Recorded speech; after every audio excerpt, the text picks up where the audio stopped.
Welcome मेरे प्यारे students. सो एक और सेशन स्टार्ट करते हैं सीमेट प्रैक्टिस का। और अगर अब तक तुमने टेलीग्राम पे मुझे ज्वाइन नहीं किया, you can message me on Telegram at ADITYAKT, या फिर टेलीग्राम पे मेरा टेलीग्राम ग्रुप ज्वाइन कर सकते हो CAT@MBA। You can also email me if you have any query और कंसर्न। ठीक है, चलो फर्स्ट क्वेश्चन लेते हैं आज के सेशन का। Question number 1 is there are 8 equidistant points on a circle, how many right angle triangles can be drawn using these points as vertices and taking the diameter as one side of the triangle। तो सबसे पहला काम करते हैं, एक circle बनाते हैं और फिर 8 इक्विडिस्टेंट पॉइंट उस पर लेने पड़ेंगे। तो this is the circle, 8 points हमने ले लिए इक्विडिस्टेंट, 4 पॉइंट्स हो गए, इनके बीच में 4 और पॉइंट्स, तो टोटल 8 पॉइंट्स हमारे पास हो गए and these are equidistant points. ठीक है, और फिर क्वेश्चन हमसे कह रहे हैं राइट एंगल ट्रायंगल्स फॉर्म करने हैं और पॉइंट्स को वर्टिसेस मान के फॉर्म करने हैं, यानी कि 8 में से कोई 3 पॉइंट्स को हम चूज करेंगे और कंडीशन ये है कि diameter should be one side of the triangle. Diameter कितना कैसे बन सकता है हमारा, जब अपोजिट पॉइंट्स को कनेक्ट करेंगे तब डायमीटर बनेगा। यानी कि अगर हम इन दोनों पॉइंट्स को कनेक्ट करें तो पहला डायमीटर बन सकता है, या फिर इन दोनों पॉइंट्स को कनेक्ट करें सेकेंड डायमीटर बनेगा, या इन तीनों पॉइंट्स को कनेक्ट करें थर्ड डायमीटर, या फिर इन दोनों पॉइंट्स को कनेक्ट करें फोर्थ डायमीटर। टोटल 4 डायमीटर्स हमारे फॉर्म हो सकते हैं। ठीक है, तो इन चारों में से कोई भी साइड हो सकता है। ओके, अब लेट अस से, ये तो तुम जानते ही हो कि अगर हम किसी भी सर्कल में डायमीटर हमने ड्रॉ किया, डायमीटर की एक साइड में ये क्या है, सेमी सर्कल है, this is a semi circle, और सेमी सर्कल में बनने वाला कोई भी एंगल, सेमी सर्कल में तुम कोई भी थर्ड पॉइंट चूज करो, चाहे वो पॉइंट यहां चूज करो, यहां चूज करो, यहां चूज करो, यहां चूज करो, किसी भी जगह पे चूज करो, अगर तुम उस पॉइंट से कनेक्ट करते हो डायमीटर के दोनों एंड पॉइंट्स को, ठीक है, so this will always be right angle triangle, because ये जो एंगल है that will always be 90 degree का एंगल। क्या ये बात समझ पा रहे हो? बिल्कुल, ये तो समझ ही रहे होगे, बेसिक है एकदम। ठीक है, so this angle will always be 90 degree का एंगल। फिर ये हमारा सरकमफेरेंस पे पॉइंट कहाँ पे है इससे फर्क नहीं पड़ता। ठीक है, तो ये एंगल हमेशा हमारा एक 90 डिग्री का एंगल ही बनने वाला है। क्लियर है? So all these angles are 90 degree वाला एंगल्स। क्या ये बात क्लियर है? ठीक है, क्वेश्चन कह रहा है हमें डायमीटर को एक साइड लेना है, तो इसके बाद में फिर फर्क नहीं पड़ता तुम कौन सा पॉइंट ले रहे हो, हमेशा हमारा एक राइट एंगल ट्रायंगल ही बनेगा। Isn't it so? ठीक है, अब थोड़ा इसको इरेज कर देते हैं ताकि हम अपने क्वेश्चन को सॉल्व कर सकें। ओके, तो यहां तक की कहानी तो समझ में आ गई। अब हमें बनाना है क्या, हमें बनाने हैं राइट एंगल ट्रायंगल्स और इन 8 पॉइंट्स से बनाने हैं। तो अगर हम फिर से एक बार सर्कल बनाएं और एक डायमीटर को एग्जांपल ले लेट अस से दिस इज द डायमीटर, तो 2 पॉइंट्स तो इस डायमीटर में ही कवर हो गए। अब हमारे पास 3 पॉइंट्स एक साइड में है और 3 points will be on the other side of this line. तो कितने राइट एंगल ट्रायंगल्स बन सकते हैं? अगर हम इस पॉइंट से कनेक्ट कर देंगे तो भी एक राइट एंगल ट्रायंगल बनेगा, फॉर्म होगा। तो थर्ड पॉइंट हम कोई भी चूज कर सकते हैं इन 6 पॉइंट्स में से, कोई भी पॉइंट चूज कर लो, तो टोटल 6 हमारे ट्रायंगल्स बन जाएंगे, राइट एंगल ट्रायंगल्स। और ये बनेंगे एक डायमीटर से।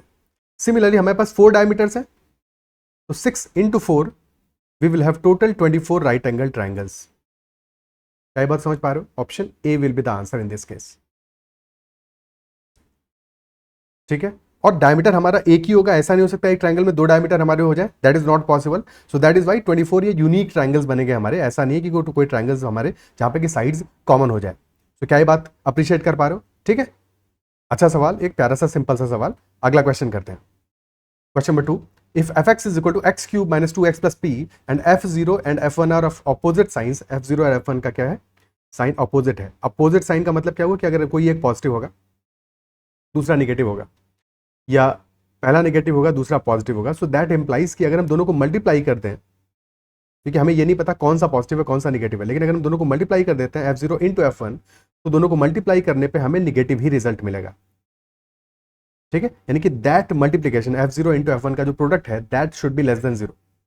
ये चीज समझ में आती है। तो क्वेश्चन पूछा which one of the following should be true. तो f0 क्या होगा हमारा, जब तुम x को 0 पुट करोगे इक्वेशन में, तो f ऑफ 0 आ जाएगा 0 का cube minus 2 into 0 plus P, यानी कि p ही आ जाएगा, सिर्फ only p। And f of 1 क्या होगा, दैट विल बी 1 का cube minus 2 into 1 plus p which is 1 minus 2 which is -1, तो p -1 आ जाएगा। तो f0 is p, f1 is p minus 1, p into p minus 1 less than 0. Now in this inequality दो critical points है हमारे पास 0 और 1. तो one critical point is 1, 1 is 0. 1 से बड़ा अगर p का वैल्यू होगा तो उस पर हमें p भी पॉजिटिव होगा, p minus 1 भी पॉजिटिव होगा, यानी कि प्रोडक्ट हमारा पॉजिटिव आएगा। और सिमिलरली अगर हमारा 0 से छोटा p होगा तो p भी निगेटिव होगा, p-1 भी निगेटिव होगा, दोनों ही निगेटिव होंगे, प्रोडक्ट हमारा पॉजिटिव आएगा। सिर्फ और सिर्फ जब p हमारा 0 से 1 के बीच में होगा तब हमारा p into p-1 will be less than 0, यानी कि f0 into f1 will be less than 0, यानी कि यही हमारा काम का सॉल्यूशन है। तो p should be between 0 and 1, और इक्वालिटी नहीं है यानी कि इक्वल टू 0 नहीं हो सकता, दैट इज वाई 0 से 1 के बीच में होगा p, ऑप्शन बी आंसर होगा। ओके ठीक है, नेक्स्ट क्वेश्चन। नेक्स्ट क्वेश्चन कह रहा है A and B start a business with initial investment of ₹2400 and ₹3600 respectively. तो ए का इन्वेस्टमेंट कितना है 2400 का, और बी का इन्वेस्टमेंट है 3600 का। Then at the end of every 3 months A invest ₹600 and B withdraws ₹400।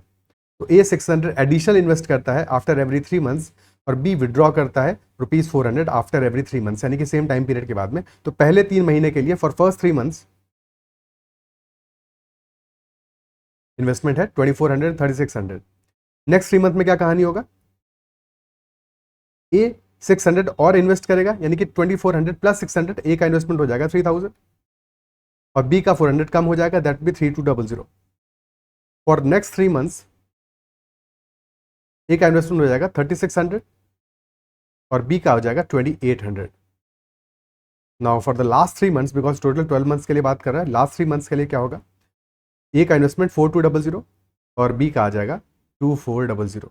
और क्वेश्चन पूछ रहा है कि अगर प्रॉफिट हुआ है टोटल ₹10,500 का, तो at the end of the year share B का कितना होगा उस प्रॉफिट में से। ठीक है, सो एक तरीका क्या हो सकता है कि हम इन सारी वैल्यूज को सम अप करें, ठीक है, सम करके रेशियो निकालें।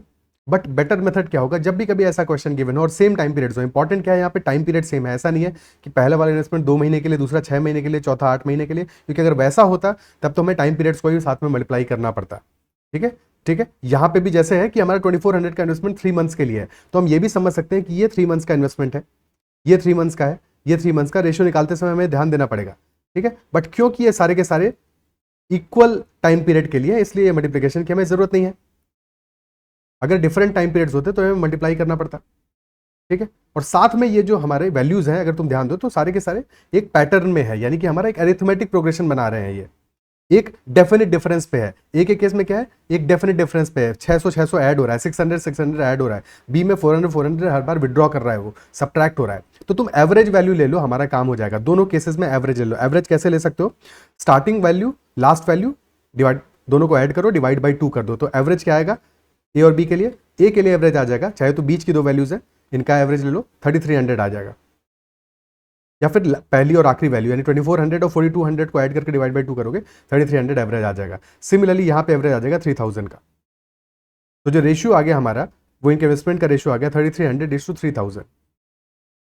लास्ट के 2 0 कट गए, बचा 11:10 का रेशियो, यानी कि द इन्वेस्टमेंट का रेशियो है 11:10। टोटल आ गया 21 यूनिट्स, और प्रॉफिट भी इसी रेशियो में डिस्ट्रीब्यूट होगा 21 यूनिट्स। अगर टोटल प्रॉफिट होता हमारा कितना है 10500, जो कि है 21 500, यानी कि into 500, so 1 unit is equal to 500, यानी कि बी का इन्वेस्टमेंट का शेयर कितना होगा 10 इंटू 500 रुपीज 5000। अगर ए का पूछता तो 5500 हमारा आंसर आता, बट क्योंकि बी के लिए पूछा है तो answer will be 5000 rupees. Is that clear? ठीक है, नेक्स्ट क्वेश्चन करते हैं। अगला सवाल, 11433 and 13721 are divided by a certain number. किसी नंबर से हमने डिवाइड किया इन दोनों ही नंबर्स को, and the remainder is same in both cases. Divide करने के बाद में जो हमारा रिमाइंडर आ रहा है वो दोनों केसेस में सेम है। लेट अस से हमने इसको डिवाइड किया है एन से, ठीक है, एन से डिवाइड किया। कोशेंट हमारा पहले वाले केस में मान लेते हैं Q1 आया है, दूसरे वाले केस में मान लेते हैं Q2 आया है, और रिमाइंडर तो दोनों में सेम आया है। पहला नंबर है 11433 और दूसरा है 13721। ठीक है, तो सेकंड में से हम फर्स्ट को सब्ट्रैक्ट कर दें। सेकंड में से फर्स्ट को सब्ट्रैक्ट करेंगे तो क्या मिलने वाला है हमारे 13721 minus 11433, and that is equal to n into Q2 minus Q1, और ये r से r तो कैंसिल आउट हो जाएगा, 0 हो जाएगा। ठीक है, विच इंप्लाइज कि हमारा ये जो डिफरेंस है, this difference is multiple of n। Basically यही बात हमें समझनी थी, इतना सब लिखने की कोई जरूरत थी नहीं। जैसे ही हमें क्वेश्चन में पता है कि एक सर्टेन नंबर से डिवाइड करो, रिमाइंडर सेम आ रहा है, यानी कि जो डिफरेंस है हमारा वो मल्टीपल होगा उस सर्टेन नंबर का। जो डिफरेंस है वो मल्टीपल होगा उस सर्टेन नंबर का। डिफरेंस आ क्या रहा है 13,721 माइनस 11,000, यानी कि 2000। ठीक है, 2288 आ रहा है, तो 2288 this is a multiple of N, multiple of N, ठीक है, एन यानी कि दैट सर्टेन नंबर, ओके। अब क्वेश्चन पूछ रहा है find the number of possible divisors, यानी कि ऐसे कितने नंबर्स हो सकते हैं पॉसिबल जिनसे कि हम डिवाइड कर सकते हैं, यानी कि वो सर्टेन नंबर की कितनी पॉसिबिलिटीज हो सकती हैं। तो वो जो भी नंबर होगा, जबकि हमारा 2288 मल्टीपल है एन का, यानी कि एन फैक्टर होगा, N is a factor of 2288। तो नंबर ऑफ फैक्टर्स कितने हो सकते हैं निकाल लेते हैं, ओके। नंबर ऑफ फैक्टर्स कितने हो सकते हैं निकाल लेते हैं। सबसे पहले फैक्टराइज कर लो इसको, क्या आएगा, दिस इज 2288, देख के ही लग रहा है 11 का मल्टीपल है, 11 को पहले ही सेपरेट कर लो, 11 इंटू 208 हो गया, और फिर 208 में से तुमने 2 सेपरेट किया बचा 104, फिर 2 सेपरेट किया बचा 52, 13 का भी मल्टीपल है, तो 13 इंटू 16, 11 इंटू 13 इंटू 16, यानी कि ये नंबर हो गया हमारा 11 into 13 into 2 to the power 4, 2 की पावर 4 है। नंबर ऑफ फैक्टर्स कितने होंगे, नंबर ऑफ फैक्टर्स के लिए क्या करते हो, पावर्स 3 प्राइम नंबर्स हैं हमारे, ठीक है, और एक की पावर 1 है, एक की पावर 1 है, एक की पावर 4 है, यानी कि 11 की पावर या तो फैक्टर में 1 होगी या 0 होगी, 2 पॉसिबिलिटीज है। 13 की पावर 1 होगी या 0 होगी, 2 पॉसिबिलिटीज, और 2 की पावर 1 2 3 4 या 0, यानी कि 5 पॉसिबिलिटीज है। 2 इंटू 2 इंटू 5, टोटल 20 फैक्टर्स आएंगे, 20 फैक्टर्स आएंगे। तो क्लियरली हमारा आंसर आ जाएगा ऑप्शन बी, कि 20 such factors are possible. Is it clear? Okay, next question, in a geometric progression of even number of terms, the sum of all the terms is 5 times the sum of odd terms. तो common ratio of the geometric progression क्या होना चाहिए? Even number of terms है, total कितने हैं हमें नहीं पता, but even number of terms है। साथ में कंडीशन ये गिवन है कि sum of all the terms is 5 times the sum of the odd terms. Okay, तो common ratio of the geometric progression क्या होगा? ठीक है, मान लेते हैं इवन नंबर ऑफ टर्म्स है, तो मान लेते हैं हम क्या, पहले इसको प्रॉपर्ली सॉल्व करते हैं कन्वेंशनल तरीके से, फिर देखते हैं स्मार्ट अप्रोच कि कैसे हम इस क्वेश्चन को एग्जाम में करेंगे, ठीक है, विद इन सेकेंड्स। तो इवन नंबर ऑफ टर्म्स है 2n मान लिया हमने, 2n टर्म्स मान लिया। पहला टर्म क्या होगा, a होगा, अगला क्या होगा, अगला होगा a इंटू आर, फिर आएगा a इंटू आर स्क्वायर, फिर आएगा a into r cube, a into r की power 4 till a into r की पावर 2n।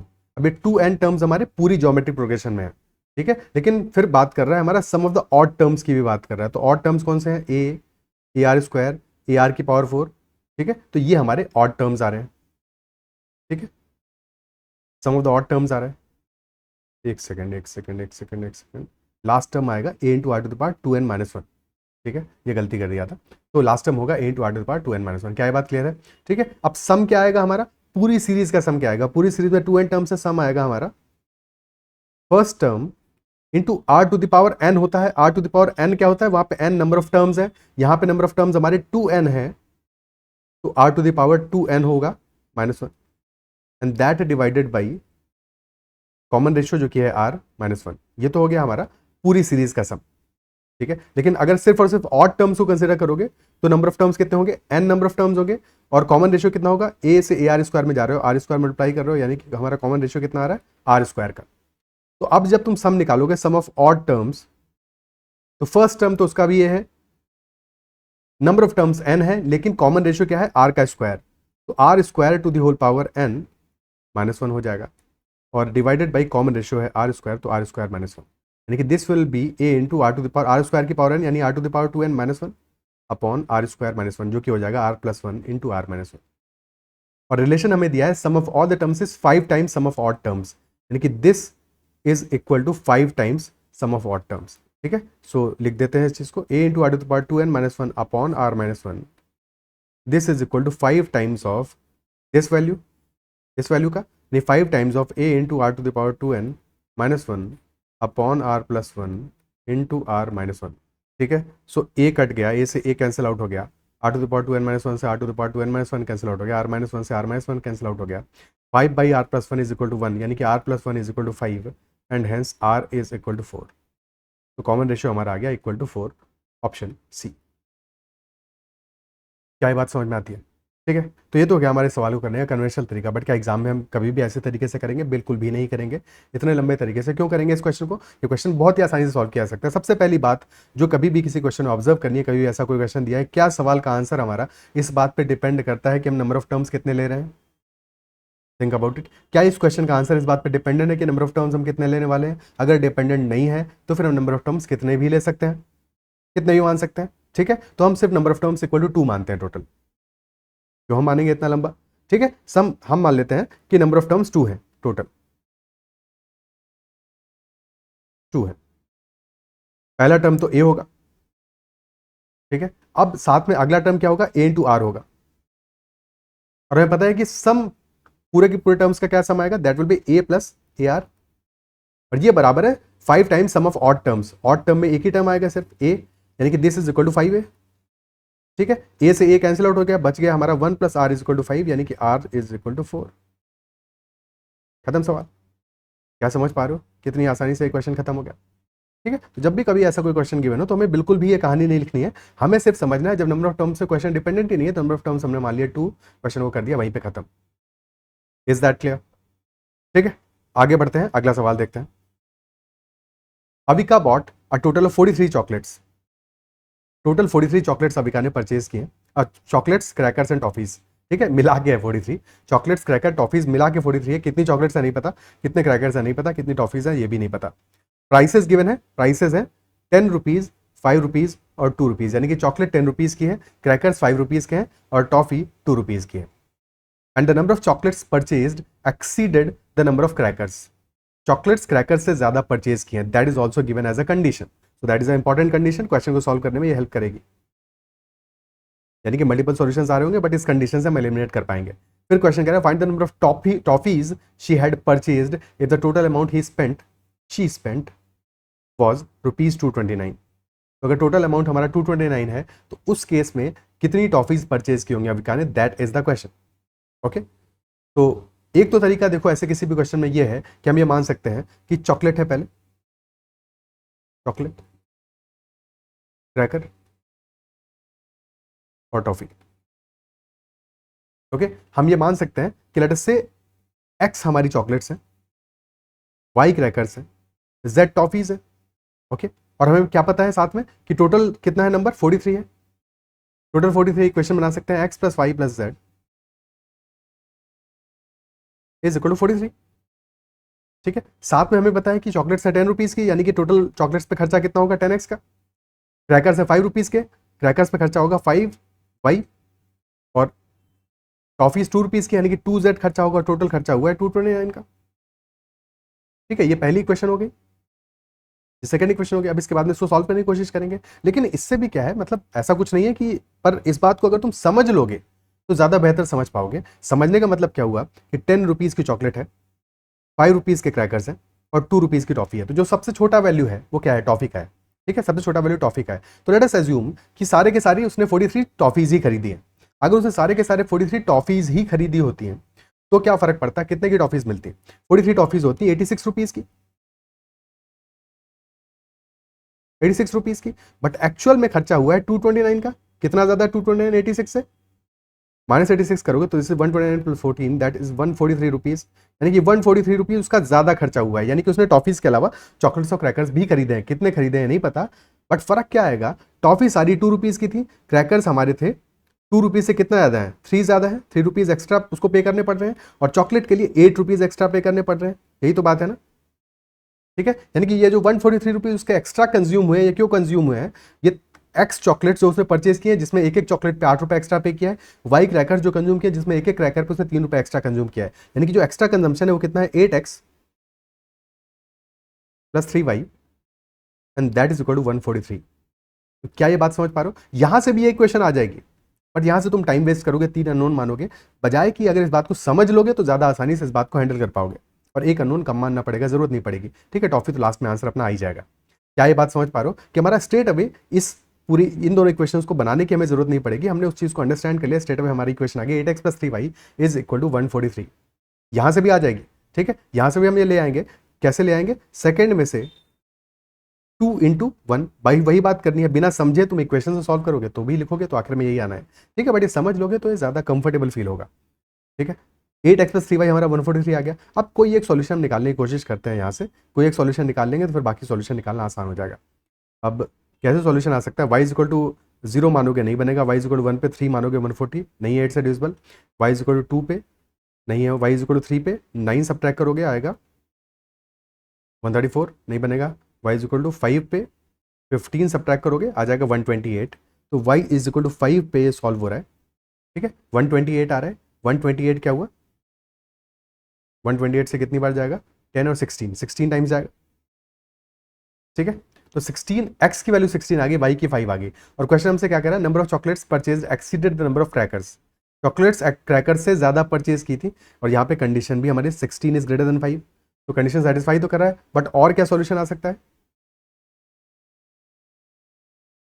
ठीक है, और क्या सॉल्यूशन आ सकता है। अब जब तुम अगली वैल्यू पे जाओगे तो क्या होगा, नेक्स्ट वैल्यू क्या होगा, 3 सब्ट्रैक्ट करोगे 16 में से तो बचेगा वैल्यू 13, और 5 में 8 ऐड करोगे सो 13 आ जाएगा। यानी कि यहाँ पे तुम्हारे क्रैकर्स और चॉकलेट्स इक्वल हो गए।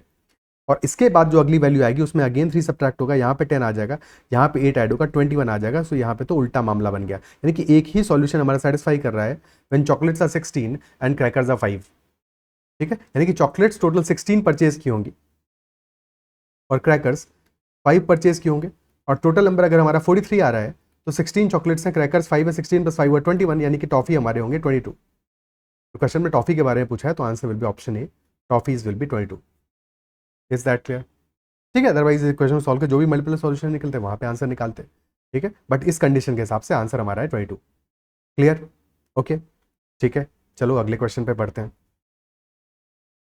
नेक्स्ट क्वेश्चन कह रहा है Ishika speaks truth in 60% of the cases and Mishika in 85% of the cases. 60% मतलब क्या हुआ, 3 आउट ऑफ 5 केसेस में इशिका सच बोलती है, 3 केसेस में सच बोलेगी, 2 में झूठ बोलेगी।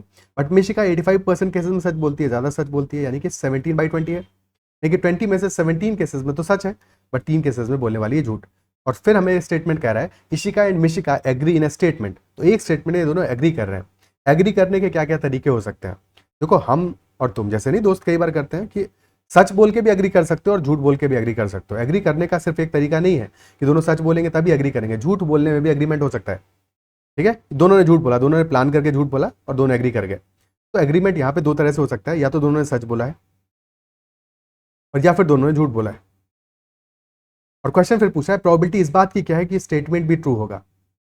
स्टेटमेंट में एग्री तो किए बट वो स्टेटमेंट झूठ भी हो सकता है, सच भी हो सकता है। इस बात की प्रोबेबिलिटी बतानी है कि स्टेटमेंट हमारा ट्रू है एक्चुअल, ठीक है। सो दोनों सच बोल रहे हैं, इसकी प्रोबेबिलिटी क्या आएगी, जब दोनों सच बोलेंगे तो इशिका भी सच बोल रही है, इशिका के सच बोलने की प्रोबेबिलिटी है 3/5, मिशिका की है 17/20। तो दीज आर द प्रोबेबिलिटीज। और जब दोनों झूठ बोलेंगे तब प्रोबेबिलिटी क्या है, इशिका के झूठ बोलने की प्रोबेबिलिटी होगी 1 - 3/5, 1 - 3/5 यानी कि 2/5, और मिशिका के झूठ बोलने की प्रोबेबिलिटी होगी 1 - 17/20 विच इज 3/20। तो दोनों सच बोलेंगे, इसकी प्रोबेबिलिटी आएगी 17 × 3 51/100, और दोनों झूठ बोलेंगे इसकी प्रोबेबिलिटी आएगी 6/100।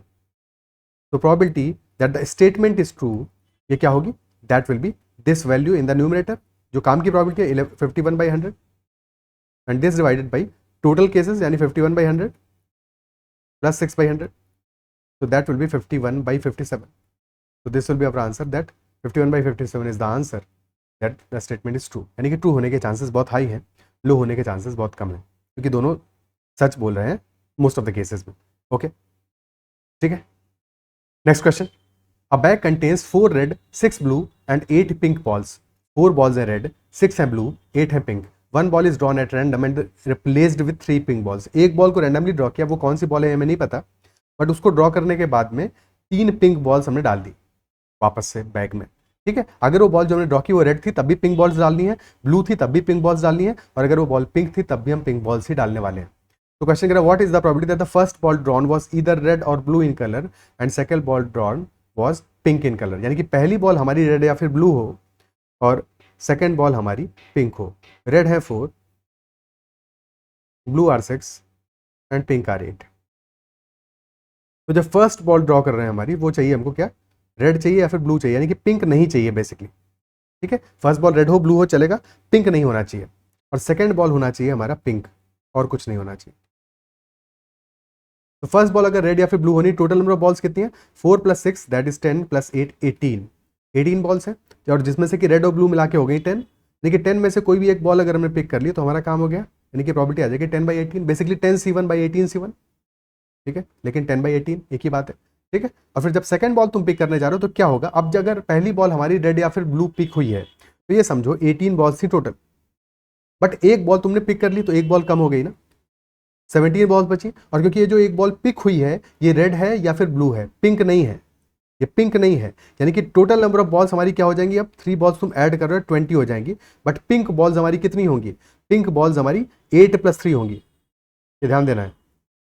ठीक है, बिकॉज हमने पहली बॉल जो ड्रॉ की वो पिंक नहीं थी, अगर वो पिंक होती तो फर्क पड़ता, बिकॉज एक पिंक बॉल निकालते 7 हो जाता, फिर 3 ऐड करते तो 10 पिंक बॉल्स होती, तो ये फर्क पड़ेगा यहाँ पे, ध्यान रखना कि अगर पिंक बॉल्स पहली ड्रॉ होती, पहली बॉल पिंक ड्रॉ होती तो 3 बॉल्स ऐड करने के बाद में टोटल बॉल्स पिंक 10 रहती, बट यहाँ पे क्योंकि पहली बॉल हमारी रेड या फिर ब्लू हमने ड्रॉ की है, पिंक नहीं ड्रॉ की है, so that is y total number of pink balls हमारी होंगी 8+3 11, और टोटल नंबर ऑफ बॉल्स है 20, तो 11C1/27 आ जाएगा। ठीक है, मल्टीप्लाई कर दोगे आंसर आ जाएगा 10/18 इंटू 11/20। ओके, तो यहाँ पे ऊपर आया 2, तो 11/36 will be our answer, this will be our answer, option C answer आ जाएगा। ओके, ठीक है, आगे बढ़ते हैं। नेक्स्ट क्वेश्चन कह रहा है a train M leaves Meerut at 5 AM and reaches Delhi at 9 AM, another train leaves Delhi at 7 AM and reaches Meerut at 10:30 AM, at what time do the two trains cross each other. तो पहली train क्या है, M जो है मेरठ से दिल्ली जा रही है, दूसरी ट्रेन जा रही है, अदर ट्रेन एन मान लो उसको, जो एन है वो जा रही है दिल्ली से मेरठ की तरफ। ठीक है, तो बेसिकली पहले मेरठ बनाते हैं फिर दिल्ली बनाते हैं। एक ट्रेन जा रही है मेरठ से दिल्ली और दूसरी ट्रेन दिल्ली से मेरठ आ रही है। डिस्टेंस का हमें कोई आइडिया नहीं है, बट ये पता है जो फर्स्ट वाली ट्रेन है वो 5 AM पे निकल रही है मेरठ से, और सेकेंड वाली ट्रेन निकल रही है हमारी 7 AM पे दिल्ली से। जब भी कभी ऐसा क्वेश्चन गिवन हो सबसे पहले देखना है कि ट्रेन नंबर 1 जो हमारी है एम ट्रेन है, ठीक है, ट्रेन एम कितना टाइम ले रही है, 5 AM से 9 AM, यानी कि 4 आवर्स में पहुंच रही है दिल्ली से मेरठ, मेरठ से दिल्ली। और ट्रेन नंबर एन हमारी दिल्ली से मेरठ पहुंच रही है 7 से 10:30, यानी कि 3.5 आवर्स में पहुंच रही है। ठीक है, तो एक तरह से टाइम एंड वर्क में जैसे हम करते हैं, दोनों में क्या है, टाइम का रेशियो क्या है, 4 and 3.5, सेम डिस्टेंस कवर कर रहे हैं, है कि नहीं। तो अगर हम डिस्टेंस एज्यूम कर ले, दोनों का एलसीएम लेके 4 और 3.5 का एलसीएम ले लें, कोई भी वैल्यू ले लें, से हमने ले लिया कि 14 किलोमीटर डिस्टेंस है, तो ट्रेन एम की स्पीड आ जाएगी 14/4 यानी कि 3.5 किलोमीटर पर आवर, और ट्रेन एन की स्पीड आ जाएगी 4 किलोमीटर पर आवर। कुछ भी वैल्यू ले लो, फर्क नहीं पड़ता है क्या वैल्यू ले रहे हो, ठीक है, बट हमारा आंसर निकालने में वो वैल्यू हेल्प करेगी हमें। ठीक है, तो हमारा ट्रेन एम की स्पीड आ गई 3.5, एन की आ गई 4, लेकिन फर्क ये है दोनों ट्रेन डिफरेंट टाइम पे स्टार्ट कर रही है। ट्रेन एम स्टार्ट कर रही है 5 AM पे, एन स्टार्ट कर रही है 7 AM पे। तो सबसे पहले मीटिंग पॉइंट के किसी भी क्वेश्चन में दोनों को सेम टाइम पे स्टार्ट कराओ, यानी कि ये काम करो कि जो ट्रेन पहले चल रही है उसको पहले चला दो। ठीक है, तो यहाँ पे 7 AM पे ये ट्रेन स्टार्ट करने वाली है, तो ये देखो कि हमारी ट्रेन एम है, ये 7 AM पे कहाँ तक पहुँचेगी, ये 7 AM पे कहाँ तक पहुँच चुकी होगी, तो 7 AM का पिक्चर हमको लेना है। 7 AM तक कहाँ पहुँचेगी ये, 5 AM पे स्टार्ट किया, 2 आवर्स में कितना चलेगी, टोटल डिस्टेंस है 14 किलोमीटर, स्पीड है एम की 3.5, लेकिन 2 आवर्स में चलेगी कितना, 7 किलोमीटर। ओके, तो अब बची हुई डिस्टेंस हमारी कितनी बची, 14 - 7 which is equal to 7 kilometre. Okay, अब एम की स्पीड है 3.5 और एन की स्पीड है 4, और दोनों एक दूसरे की डायरेक्शन में जा रही है, यानी कि ऑपोजिट डायरेक्शन में जा रही है। ऑपोजिट डायरेक्शन में जाने का मतलब ये हुआ स्पीड ऐड होगी, रिलेटिव स्पीड में हमारा स्पीड ऐड हो जाएगा, तो time taken will be total distance divided by speed, distance है 7 और स्पीड है 3.5 + 4 विच इज 7.5, यानी कि 14/15 इतना घंटा लगेगा उनको, और एडिशनल 7 AM के बाद में। मिनट्स में कन्वर्ट करोगे क्या करोगे, 60 से मल्टीप्लाई कर दोगे, 15 4 जा 60, तो 14 × 4 56 मिनट्स लगेंगे एडिशनल, कब के, 7 AM के बाद। तो 7:56 AM पे दोनों ट्रेन एक दूसरे को मीट करेंगी या क्रॉस करेंगी। Is that clear. ठीक है, तो हमारा आंसर आ जाएगा 7:56 AM। Next question, speed of a boat in upstream is 2/3 of the speed of the boat in downstream. Upstream और डाउनस्ट्रीम में जो स्पीड का रेशियो है वो कितना है, 2:3 का है। ओके, अपस्ट्रीम और डाउनस्ट्रीम का जो स्पीड का रेशियो है वो 2:3 का है। साथ में हमें क्या पता है कि अगर अपस्ट्रीम डाउनस्ट्रीम, अपस्ट्रीम का मतलब क्या हुआ कि बोट की स्पीड में से स्ट्रीम की स्पीड सब्ट्रैक्ट करोगे, और डाउनस्ट्रीम में बोट की स्पीड और स्ट्रीम की स्पीड ऐड होगी। तो अब अगर हमें बोट और स्ट्रीम की स्पीड का रेशियो निकालना है तो क्या करेंगे, अगर दोनों को ऐड कर दोगे, अपस्ट्रीम और डाउनस्ट्रीम स्पीड दोनों को ऐड कर दोगे, ठीक है, तो हमें बोट की स्पीड मिल जाएगी, रेशियो में बात कर रहे हैं। और जब तुम डाउनस्ट्रीम में से अपस्ट्रीम सब्ट्रैक्ट करोगे तो हमें स्ट्रीम की स्पीड मिल जाएगी, यानी 3 + 2 5 और 3 - 2 = 1। तो 5:1 का रेशियो होगा बोट और स्ट्रीम की स्पीड का, 5:1 का रेशियो होगा। और क्वेश्चन हमसे क्या कर रहा है, speed of the boat in still water is 8 km/h more than speed of stream, यानी कि बोट की जो स्पीड है स्ट्रीम की स्पीड से 8 km/h ज्यादा है, जबकि बोट की स्पीड 5 है और स्ट्रीम की स्पीड 1 है, यानी कि 4 यूनिट्स का डिफरेंस है बीच में, और ये 4 यूनिट्स हमारे बराबर है 8 km/h के, यानी कि 1 यूनिट बराबर हो जाएगा हमारा 2 km/h के। तो यहाँ से हमारी बोट की स्पीड आ गई 10 km/h और स्ट्रीम की स्पीड आ गई 2 km/h।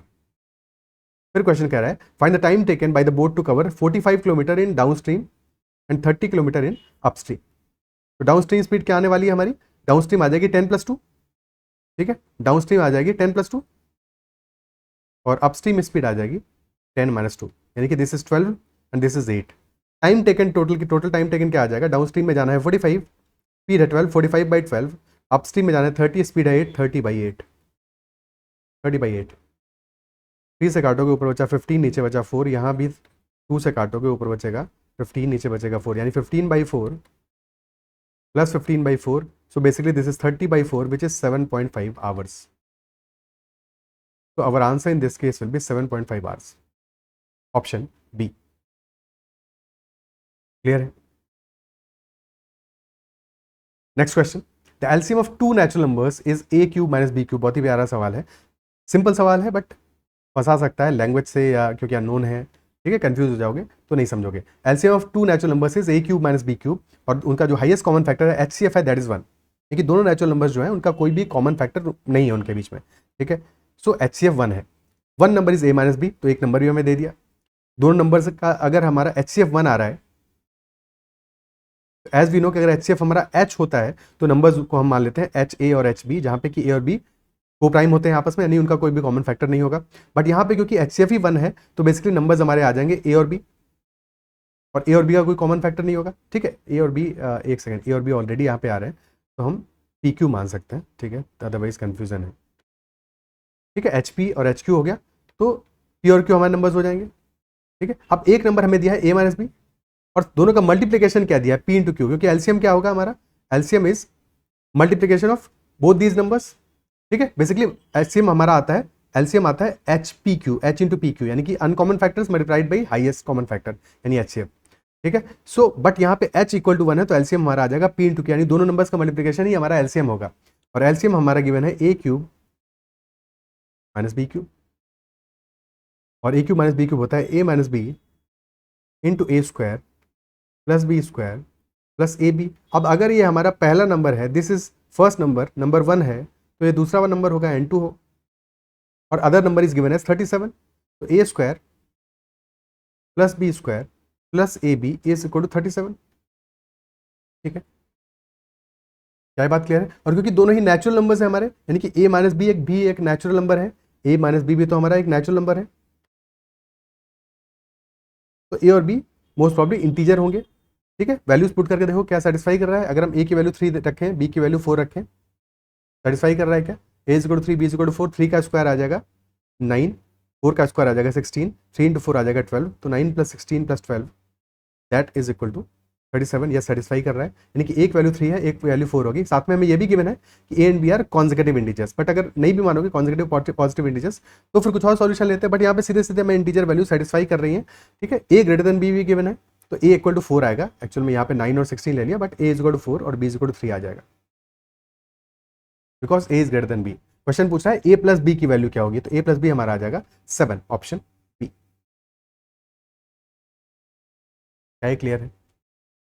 ठीक है, ओके। और साथ में जब हमें ये चीज गिवन है कि a - b क्या होगा हमारा, अगर दोनों नंबर्स कॉन्जिक्यूटिव पॉजिटिव इंटीजर्स हैं, a - b आ जाएगा 1, और साथ में ये वैल्यू तो 37 गिवन ही है, दोनों को मल्टीप्लाई कर दोगे, यानी कि a³ - b³ इज 37। तो यहां से भी हम वैल्यूज आइडेंटिफाई करने की कोशिश कर सकते थे। क्यूब निकालने, 2 का क्यूब होगा 8, 3 का क्यूब होगा 27, 4 का क्यूब होगा 64, यानी कि 64 - 27, this is our satisfying condition, यानी कि a = 4 एंड b = 3, ये आंसर आ रहा है, ठीक है। तो ऑप्शन बी हमारा आंसर आ जाएगा। जिस भी तरह से समझो क्वेश्चन ये समझ में आना चाहिए और ऐसे क्वेश्चन को एग्जाम में सॉल्व करना है, ठीक है। बिल्कुल भी फंसना नहीं है, परेशान नहीं होना है, बेसिक प्रॉपर्टीज पे बेस्ड क्वेश्चन है, समझ में आएगा तो कर लोगे, ठीक है। नेक्स्ट क्वेश्चन करते हैं। A committee of 4 men and 3 women is to be formed from among 6 men and 4 women. तो 6 men है, 4 women है, और हमें एक कमेटी फॉर्म करनी है। कमेटी में 4 men होंगे और 3 women होंगी। But there is another condition, if a particular woman W1 refuses to be in a committee with another woman W2, यानी कि अगर W2 होगी कमेटी में तो W1 फिर नहीं रहेगी उस कमेटी में, और अगर W1 होगी तो W2 को रख नहीं सकते क्योंकि दोनों साथ में नहीं रहेंगे, ठीक है। दोनों साथ में नहीं रहेंगे। W1 ही भले अकेला चाहती है कि W2 मेरे साथ में नहीं रहे, बट दोनों साथ में नहीं रह पाएंगे फिर, ठीक है। तो W1 अगर हमारी कमेटी में होगी तो W2 नहीं होगी, W2 होगी तो W1 नहीं होगी। तो 4 वुमेन है, लेट अस से they are W1, W2, W3 and W4। तो W1 W2 में से कोई एक ही रह सकती है, एट मैक्स ओनली वन, और यहां पे कोई चॉइस नहीं है, मतलब कितनी भी रह सकती है, कोई फर्क नहीं पड़ता। टोटल हमें 3 वुमेन सेलेक्ट करनी है। तो देखो अगर टोटल 3 सेलेक्ट करनी है तो हमारे पास इनमें से तो मैक्सिमम एक ही सेलेक्ट कर सकते हो, यानी कि टोटल इनमें से तो दोनों करनी पड़ेंगी सेलेक्ट, ये तो दोनों ही सेलेक्ट करनी पड़ेंगी, मस्ट है इनको सेलेक्ट करना, इजंट इट सो, ठीक है। और इन दोनों में से किसी एक को सेलेक्ट कर लेंगे।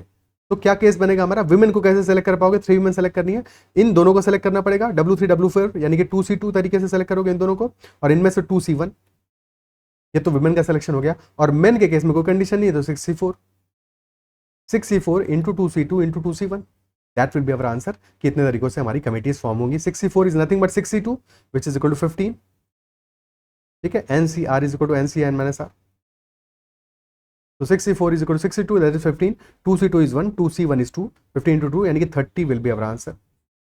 टोटल नंबर ऑफ वेज आ जाएंगे 30, ओके, ठीक है। There are 9 cups placed on a table arranged in equal number of rows and columns, out of which 6 cups contain coffee and 3 cups contain tea. 9 cups हैं जो कि एक table में place किए हैं इक्वल नंबर ऑफ रोज और columns में, यानी कि 3 क्रॉस 3 का कॉम्बिनेशन है, और 6 कप्स में हमारी कॉफी है और 3 कप्स में टी है। In how many ways can they be arranged so that each row should contain at least 1 cup of coffee. Each row should contain at least 1 cup of coffee, यानी कि 9 में से 6 जगहों पे हम कॉफी प्लेस कर सकते हैं, है कि नहीं। तो नंबर ऑफ वेज टोटल कितने होंगे, 9C6, टोटल तरीके तो 9C6 होंगे कॉफी रखने के, लेकिन कंडीशन ये है कि each row should contain at least 1 cup of coffee, यानी कि क्या नहीं होना चाहिए, कोई भी रो ऐसी नहीं होनी चाहिए जिसमें एक भी कप कॉफी ना रखा जाए। तो ऐसा कब कब हो सकता है, कब हो सकता है, ऐसा तब हो सकता है जबकि एक रो में पूरा हमने टी रख दिया। अब अगर एक रो में टी रख दिया, टी के 3 ही कप है, तो बाकी सारे प्लेसेस पे हमें कॉफी रखना पड़ेगा, isn't it so? और अगर एक रो में तुम टी रख रहे हो तो वो रो कौन सी हो सकती है भाई, या तो तुम रो 1 में सारे टी रखोगे, या फिर रो 2 में रखोगे, या फिर रो 3 में रखोगे, और फिर कॉफी को प्लेस करने का एक ही तरीका बचेगा, सारे बाकी हुई जगहों पे कॉफी प्लेस कर दो, ठीक है। यानी कि 3 ही ऐसे केसेस बनेंगे जबकि हमारा किसी एक पर्टिकुलर रो में एक भी कप ऑफ कॉफी नहीं होगा, तो उन 3 केसेस को हमें सब्ट्रैक्ट करना पड़ेगा टोटल केसेस में से। सो 9C6 minus 3, that will be our answer. 9C6 is nothing but 9C3, 9C3 minus 3 आएगा। 9C3 कितना आएगा, 9 into 8 into 7 divide by 6,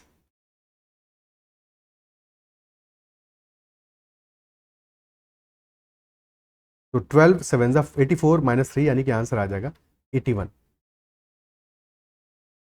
81 will be the answer, option D will be the answer. क्या ये बात समझ में आती है, ठीक है, ओके।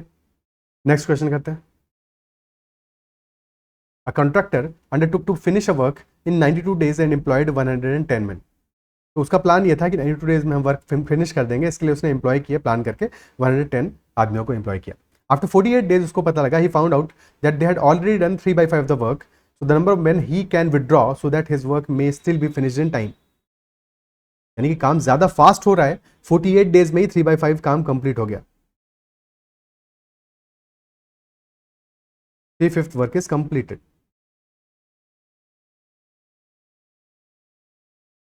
ओके, अब बचा कितना है, 2/5 वर्क इज रिमेनिंग।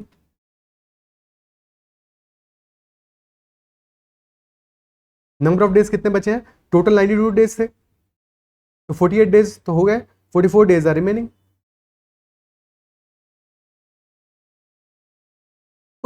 48 डेज में जब 3/5 काम हो रहा है तो 44 से कम डेज में 2/5 का कंप्लीट हो जाएगा। लेकिन वो क्या करेगा भाई, क्यों इतने सारे लोगों को एम्प्लॉय करेगा, तो वो कम लोगों को एम्प्लॉय करके अपना काम 44 डेज में ही कंप्लीट करेगा। ठीक है, तो क्वेश्चन हमसे यही पूछ रहा है कि कितने लोगों को वो विड्रॉ कर सकता है सो दैट उसका काम फिर भी फिनिश हो जाए टाइम पे। ओके, क्या ये बात क्लियर है? ठीक है, तो लेट अस अज्यूम कि 48 डेज में वर्क हो रहा है जब, ठीक है, कितने लोग एम्प्लॉय किए 110, और ये 48 डेज में कितना कर पा रहे हैं, देखो M1 T1 divided by W1 is equal to M2 D2 divide by W2 use कर सकते हैं यहाँ पे। ठीक है, W1 वर्क कितना है 3/5, तो 48 डेज में 110 मैन ने कितना वर्क कंप्लीट किया 3/5, बचा है वर्क 2/5।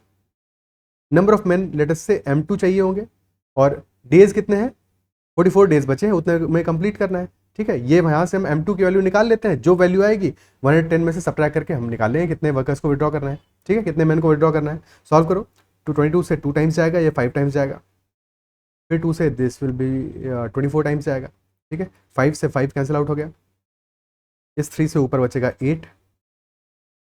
ओके, और ये 2 भी तो जाएगा ऊपर, सो M2 हमारा वैल्यू आ जाएगा 8 × 5 × 2 which is equal to 80 man. 80 man are required है उसके पास कितने 110, तो 110 में से 80 को सब्ट्रैक्ट कर दो, 30 man can be withdrawn. 30 man को हटा देगा वो, क्या जरूरत है उनकी, ऑप्शन सी आंसर आ जाएगा। क्लियर, 30 मैन को वो निकाल देगा, हटा देगा। Clear, next question, what is the ratio in which the point 6,15 divides the line joining the points 1,5 and 10,23। किस रेशियो में डिवाइड करता है पॉइंट 6,15? वेरी इजी क्वेश्चन, तुम सिर्फ एक्स कोऑर्डिनेट पे फोकस करो। ये एक्स कोऑर्डिनेट कितना है 1 है पहले पॉइंट का, दूसरे का 10 है। ठीक है, 1 है 10 है, और जो पॉइंट बीच में कहीं पे आ रहा है उसका एक्स कोऑर्डिनेट है 6। ये गैप कितना है, this is 5, this gap is 4, तो यानी कि रेशियो हमारा आ जाएगा 5:4। क्लियर है, वाई में भी कर सकते थे यही सेम चीज, किसी भी एक में कर लोगे आंसर आ जाएगा। आंसर अपना ऑप्शन सी है। तो जब भी पॉइंट दिया हो तब तो बहुत आसान है। ठीक है, यानी कि एक वाई कोऑर्डिनेट है पहले पॉइंट का 5, सेकंड पॉइंट का वाई कोऑर्डिनेट इज 23 और मिडिल पॉइंट का 15, this gap is 10, this gap is 8, 10:8 यानी कि 5:4 का रेशियो आ जाएगा। ओके, बट अगर पॉइंट निकालना हो तब क्या करेंगे, तब हमें याद रखना है कि लेट अस से हमारा पहला पॉइंट है 1,5, दूसरा है 10,23 और हमें 5:4 के रेशियो में ब्रेक करना है और पॉइंट आइडेंटिफाई करना है। तो हमेशा याद रखोगे क्या करोगे कि 5 ये जो पहला रेशियो लेफ्ट साइड में लिखा है इसको राइट हैंड साइड वाले से कोऑर्डिनेट से मल्टीप्लाई करोगे और राइट हैंड साइड वाले को लेफ्ट हैंड साइड वाले से मल्टीप्लाई करोगे। ठीक है, रिस्पेक्टिवली एक्स और वाई कोऑर्डिनेट निकाल दोगे।